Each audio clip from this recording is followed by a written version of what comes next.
اب آج کا میرا موضوع ہے شہادت علی رضی اللہ تعالیٰ عنہ۔ اصل میں حضرت علی رضی اللہ تعالیٰ عنہ کی شہادت بھی اسی الفتنۃ الکبریٰ کا تسلسل ہے، وہ جو عبداللہ ابن سبا کا پیدا کردہ عظیم ترین فتنہ تھا، اسی کا ایک نتیجہ حضرت علی کی شہادت بھی ہے، لیکن وہ بات ذرا تفصیل سے سمجھنی ہوگی۔ اور اس کے لیے میں ممنون احسان ہوں، حال ہی میں ایک کتاب چھپی ہے، ڈاکٹر سید رضوان علی ندوی، وہ محقق ہیں تاریخ کے، انہوں نے بڑی تاریخی تحقیق کے بعد جو باتیں بیان کی ہیں وہ میں آپ کے سامنے رکھ رہا ہوں۔ عرب میں جنوب مغرب کی کونے میں، جہاں یہ یمن بھی آباد ہے، اس کے اوپر نجران ہے، اسی علاقے میں یمامہ کا علاقہ کہلاتا ہے۔ یہاں ایک قبیلہ آباد تھا، بنو تمیم۔ یہ جو لوگ تھے بڑے کرخت مزاج، جنگجو، اکھڑ، ضدی، اور جس بات کو ایک دفعہ مان لیں اس پر اڑ جانے والے اور مر مٹنے والے۔ یہیں سے فتنہ پہلا اٹھا تھا، سب سے بڑا جو نئے جھوٹے نبی کھڑے ہوئے تھے ان میں سب سے بڑا تو مسیلمہ کذاب تھا، یہی تو علاقہ تھا۔ اور اس کے خلاف اس فتنے کی سرکوبی میں کتنے صحابہ، 1200 صحابہ ایک جنگ کے اندر شہید ہوئے، جن میں 500 جو ہیں وہ حفاظ تھے رضی اللہ تعالیٰ عنہ۔ تو یہ لوگ جو یہ تھے بڑے زوردار تھے۔ اس قبیلے کے بارے میں حضرت عمر رضی اللہ تعالیٰ عنہ نے ایک بڑی عجیب حکمت عملی اختیار کی، ان کو وہاں سے اکھاڑ کر اور ایران کی سرحدوں پر آباد کر دیا، اب جہاں پر جہاد ہو رہا تھا، تاکہ ان کے اندر جو یہ جنگجوئی ہے یہ اب اس مقصد کے لیے استعمال ہو، اب وہ دارالاسلام کی توسیع کے مقصد کے لیے استعمال ہو، اور وہ ہوئی۔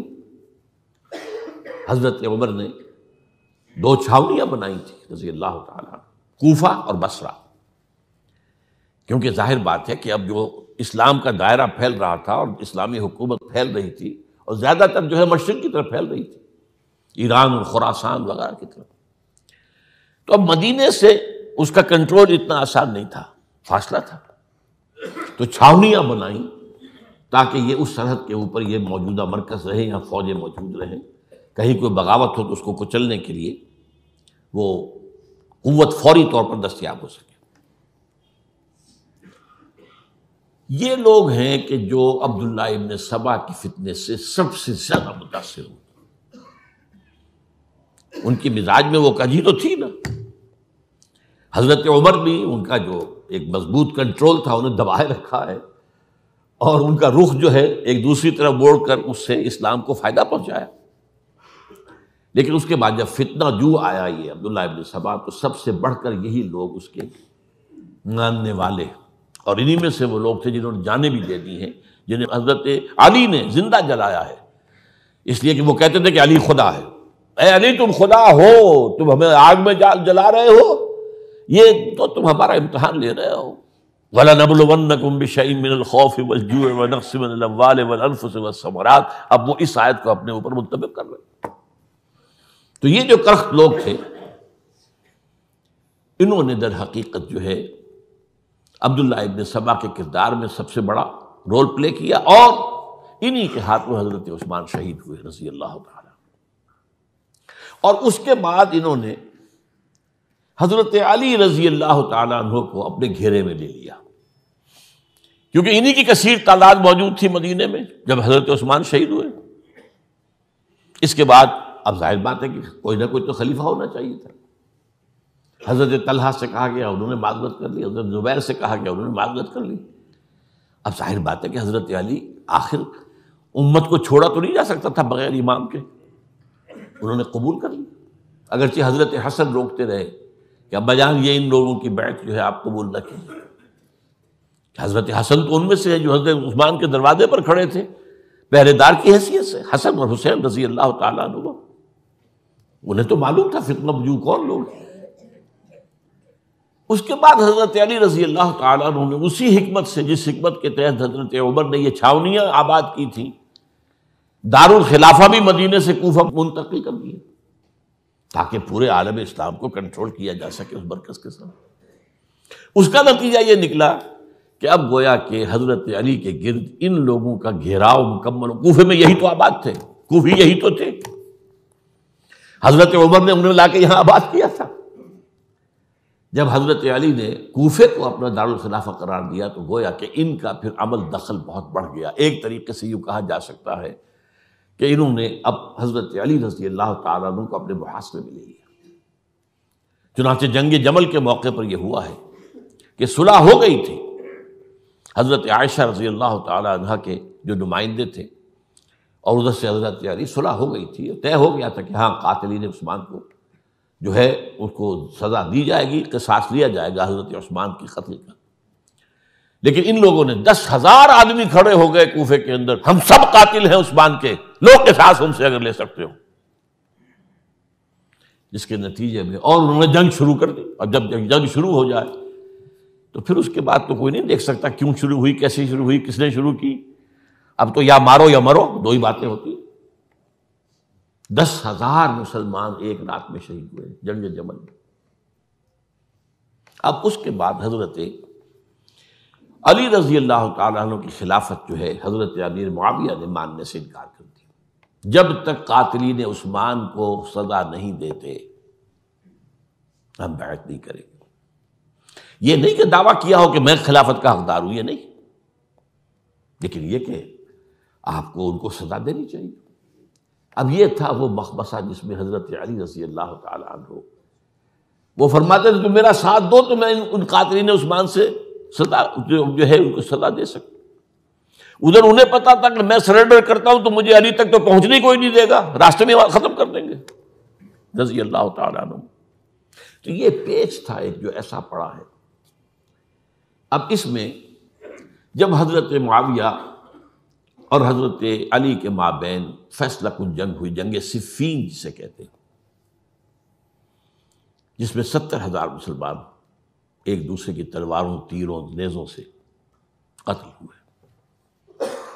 اس موقع پر حضرت معاویہ کی طرف سے ایک آفر آئی.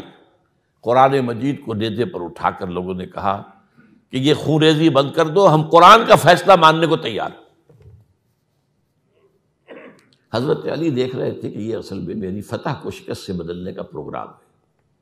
تقریباً فتح میری ہو چکی ہے، لیکن یہ جو طبقہ تھا یہ انہوں نے کہا نہیں بڑی ٹھیک بات کہہ رہے ہیں، وہ مانیے ان کی بات، جنگ بند کی. انہوں نے ہی یہی لوگ تھے جنہوں نے مجبور کیا حضرت علی کو کہ وہ تحکیم پر رضامند ہو جائے.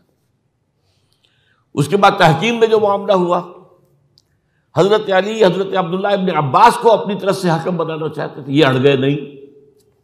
یہ اڑ جانے والے لوگ، اور یہی اصل قوت تھے، وہاں ساری طاقت تو انہیں کی تھی.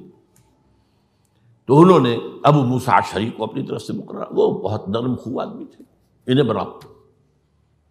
بہرحال جو بھی بات طے ہوئی، اب تاریخ کی روایتوں میں اختلاف ہو سکتا ہے. کہا یہ جاتا ہے کہ طے تو یہ ہوا تھا حکمین کے مابین، ادھر سے ابو موسیٰ اشعری، ادھر سے عمرو بن العاص رضی اللہ تعالی عنہما، کہ آپ اپنے جو کلائنٹ ہیں حضرت علی آپ انہیں معزول کر دیجئے، میں معاویہ کو معزول کر دیتا ہوں، پھر جو ہے مسلمان فیصلہ کر لیں کسی اور کی عبادت. انہوں نے کھڑے ہو کے کہہ دیا میں علی کو معزول کرتا ہوں، اور عمرو بن العاص نے کہا کہ میں معاویہ کو قائم کرتا ہوں. اب یہ ہے روایت، واللہ عالم اس میں کتنا سچ ہے کتنا جھوٹ ہے. میں کوئی مورخ نہیں ہوں، میں کوئی تاریخ کا محقق نہیں. اس کے بعد جو ہے اب یہ لوگ انہوں نے کہا کہ مانیے تحکیم کو، اور جب انہوں نے حضرت علی نے اس تحکیم کے فیصلے کو ماننے سے انکار کیا تو باغی ہو گئے، حضرت علی کو کافر قرار دیا، اور جا کر ایک جگہ پر حرورہ ایک جگہ تھی وہاں پر جا کے جمع ہو گئے، جتھا بندی کی، بہت بڑی طاقتور وہاں کر. انہوں نے طے کیا کہ علی بھی کافر ہو گیا، معاویہ بھی کافر ہو گیا، عمرو بن العاص بھی کافر ہو گئے، سب کافر. حضرت علی کی طرف سے ایک گئے سفیر ان سے بات کرنے کے لیے، تو انہوں نے کہا تم ہی نے تو کہا تھا کہ تحکیم کو تسلیم کرو، کہ ہاں ہم نے گناہ کیا تھا کفر کیا تھا، ہم توبہ کی ہم نے. اگر علی بھی مان لے کہ میں نے مان کر کفر کیا تھا اب میں توبہ کرتا ہوں تو ہم ان کی بات مان لیں گے. اب حضرت علی اس طرح کا جھوٹ کیسے بولتے؟ انہوں نے تو کوئی کفر نہیں کیا تھا. بہرحال انہوں نے پھر بھی نرمی برتی کہ دیکھو اگر تم کوئی خونریزی نہیں کرو گے، فساد نہیں مچاؤ گے تو میں تمہیں کچھ نہیں کہوں گا. لیکن وہ اپنی ان شرارتوں سے بعد نہیں آئے. تو پھر تیسری جو بڑی جنگ ہوئی ہے ان جنگوں میں، جنگ نہروان کہلاتی ہے، حضرت علی کی جنگ خوارج کے ساتھ، جس میں 4000 خارجی جو ہیں وہ قتل ہوئے. اور یہ بات اب آپ نوٹ کر لیجئے کہ یہ لوگ جیسا کہ اکھڑ بھی تھے لیکن اپنی بات پر ڈٹ جانے والے تھے، لیکن ساتھ ہی دیندار بھی تھے، نمازی اور روزہ دار بھی تھے. یہ اس طرح کے لوگ نہیں تھے کہ جو فاسق اور فاجر ہو. بس یہ مزاج کا ایک ہے، جو بات دل میں بیٹھ گئی اڑ گئے. تو یہ اصل میں انہوں نے پھر فیصلہ کیا کہ اور تو ہمارے بس میں اب کچھ نہیں ہے، ان تینوں کو قتل کر دیا جائے، علی کو بھی اور معاویہ کو بھی اور عمرو بن العاص کو بھی. تو ایک جگہ ان کی سازش ہوئی، 3 آدمی معین ہو گئے، ایک ہی وقت کا طے فیصلہ ہو گیا، فلاں تاریخ کو فجر کے وقت تم جاؤ، وہ تم کوفے کی جامع مسجد میں، جب علی نماز جماعت کرا رہے ہو خنجر مارو انہیں. اور یہ اس کا نام ابن ملجم تھا، خارجی، یہ وہی لوگ بنو تمیم کے لوگ. دوسرا جو تھا وہ دمشق میں حضرت معاویہ کو قتل کرنے شہید کرنے کے لیے پہنچ گیا. تیسرا مصر پہنچ گیا حضرت عمرو بن العاص کو. اب یہ بات اللہ کی طرف سے ہے، یہ تو اس کی مشیت ہے، اس کا فیصلہ ہے. حضرت علی پر وار کارگر ہوا، آپ شہید ہو گئے. حضرت معاویہ پر وہ وار ذرا اوچھا پڑا، زخمی تو ہوئے لیکن آپ کی جان بچ گئی. عمرو بن العاص اس روز مسجد میں کسی معذوری کی وجہ سے، عذر کی وجہ سے فجر میں آ ہی نہیں سکے، لہذا حضرت علی کی شہادت ہو گئی. اب یہ ہے اصل پس منظر، کن لوگوں نے کیا شہید اصل میں وہ سمجھ لینے کی بات ہے. یہ خوارج نے شہید کیا، لیکن خوارج کا فتنہ سبائی فتنے ہی کا آف شوٹ ہے، اسی کے ذیل میں ہے، اسی کی ایک شاخ ہے، اسی کا ایک نتیجہ ہے. یہ خوارج جو ہے بعد میں بھی ان کی مسلسل جو ہے وہ جنگیں رہی ہیں. بہرحال اس صورتحال کو یہ سمجھ لیجئے کہ یہ خلفائے ثلاثہ رضی اللہ تعالی عنہ، حضرت عمر شہید، عثمان شہید، علی شہید. عجیب بات ہے کہ تینوں کا نام عین سے شروع ہوتا ہے، عمر عین سے، عثمان عین سے، علی عین سے، تینوں شہید ہوئے ہیں. لیکن یہ کہ یہ ہے تاریخی پس منظر.